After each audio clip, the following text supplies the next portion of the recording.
Senhor coloque muito mais o seu Espírito dentro de mim. Oh glória. Antes de você sentar, irmão, se você puder, escolhe alguém que está à sua direita ou à sua esquerda, para você profetizar para ele nessa noite aí. Isso, irmão, escolhe alguém, já que a sua palavra não escolheu, irmão. Tem gente que nem pro lado virou, irmão. Escolhe alguém aí e diz para ele assim: Deus te trouxe aqui nesta noite para colocar um pouco mais o seu Espírito dentro de você. Aleluia. Pode sentar da glória a Deus.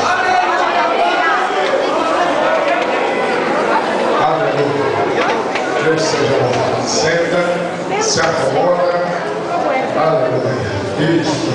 O texto bíblico que lemos nessa noite, onde está inserido o tema dos irmãos, está registrado no livro do profeta Ezequiel, no capítulo 36, verso de número 27. Antes de entrar no tema, eu quero dar uma pincelada e trazer um rápido contexto histórico da vida de Ezequiel, para que nós possamos ter uma boa compreensão daquilo que Deus tem preparado para nós nesta festividade, aonde se comemora, onde estamos comemorando o 19º aniversário do Grupo Novo Viver.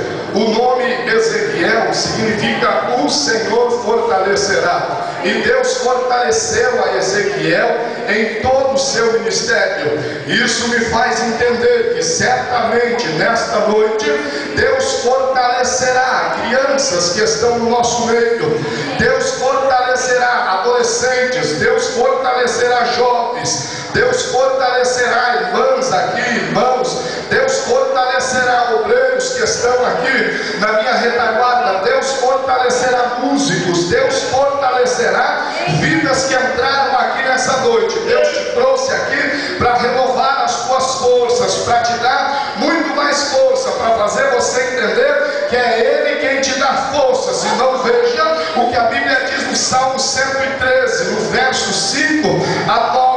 Quem é como o Senhor, o nosso Deus, que habita nas alturas, que se curva para ver o que está no céu e o que está na terra, que do pó levanta o pequeno e do monturo ergue o necessitado, para fazer acertar com os príncipes, sim, os príncipes do seu povo, que faz com que a mulher estéril habite em família e seja alegre mãe de filhos. Louvai ao Senhor. Louve a Deus nessa noite, porque Deus quer fortalecer a tua vida.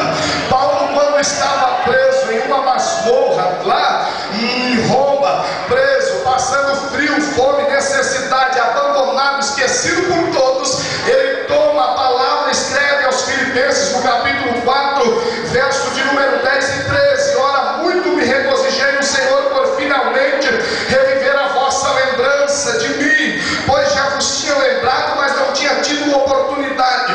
Não digo isso por necessidade, porque já aprendi a contentar-me com o que tenho. Sei estar abatido e sei ter abundância. Em toda a maneira, em todos os atos e em todas as coisas estou instruído, tanto a ter fartura como a ter fome, tanto a ter abundância como a padecer necessidade. Mas tem uma coisa: tudo posso naquele que me fortalece.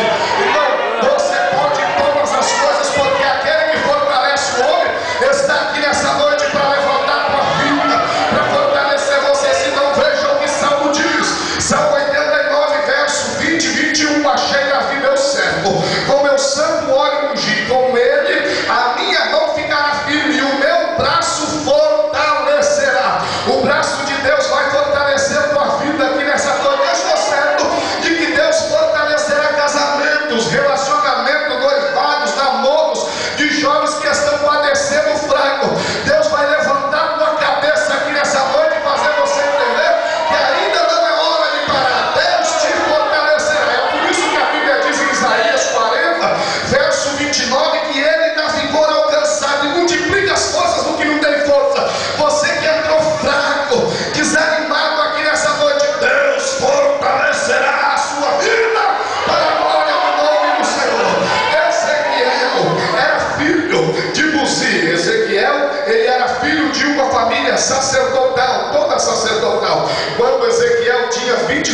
anos, a história nos conta que a Babilônia invadiu a Jerusalém e levou consigo todos os cativos, levou todo o povo de Israel preso consigo cativo. E o que é interessante, que tudo dá a nos entender que Ezequiel foi um daqueles profetas, daqueles irmãos, daquelas pessoas que estavam mais ou menos sentados lá nos rios da Babilônia, como diz o Salmo 137, quando diz que junto aos rios da Babilônia nos assentávamos e chorávamos lembrando de Sião, nos salgueiros que há no meio dela pendurávamos as nossas armas. Portanto, aqueles que nos levaram cativo e nos pediam uma canção, e os que nos destruíram que nos alegrássemos, dizendo: cantai-nos um dos cânticos de Sião. Mas como entoaremos o cântico do Senhor em terra estranha? Se eu me esquecer de ti, ó Jerusalém, esqueça-se a minha destra da sua destreza. Ezequiel foi um desses que sentou às margens do rio da Babilônia e teve que escutar o deboche das nações vizinhas, dizendo: canta um dos cânticos de Siões agora. Mas quando Ezequiel tinha por volta de 30 anos, 5 anos depois o povo está exilado e cativo, Deus começou a usar o profeta Ezequiel.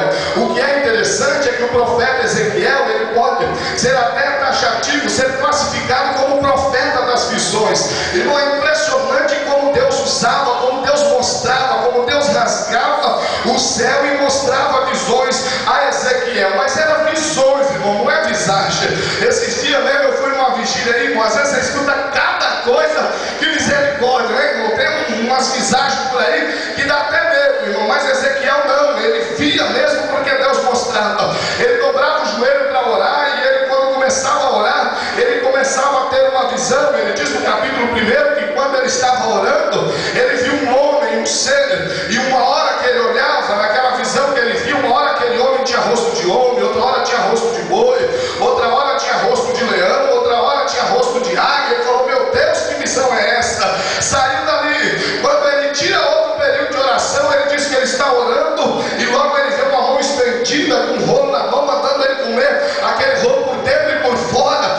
Assim era a vida do profeta Ezequiel. Ele dobrava o joelho e Deus abria os céus para ele, rasgava o céu, mostrando tudo o que ele poderia ver. E o que é impressionante, no capítulo 36, que é onde os irmãos inseriram o tema, que se a gente ler este capítulo, você vai ver que a gente pode fazer aqui uma divisória, porque no capítulo 36, do verso 1 ao verso 15, Deus manda o profeta profetizar para a terra, para os montes de Israel.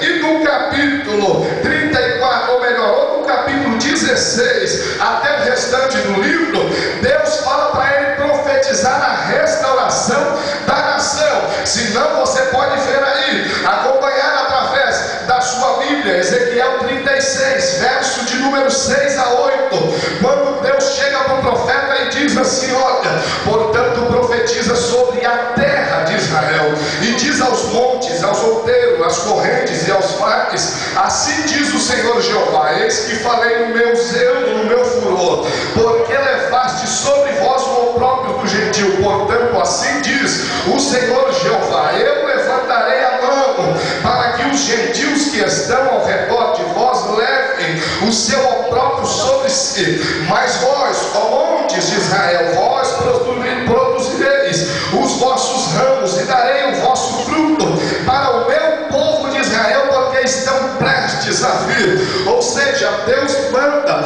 profetizar a terra, ao território. Quando Deus fala para Ezequiel profetizar aos montes, montes era uma forma personificada de falar que aquela terra, que era muito linda, muito bela, e que havia sido destruída, voltaria a dar seu fruto. A terra estava destruída, a terra, aquela cidade, aquele território, que em outro tempo, que em outra hora, tinha uma nação habitando, tinha uma nação vivendo dentro dela, agora estava totalmente destruída. Ezequiel 33, 21 fala sobre isso.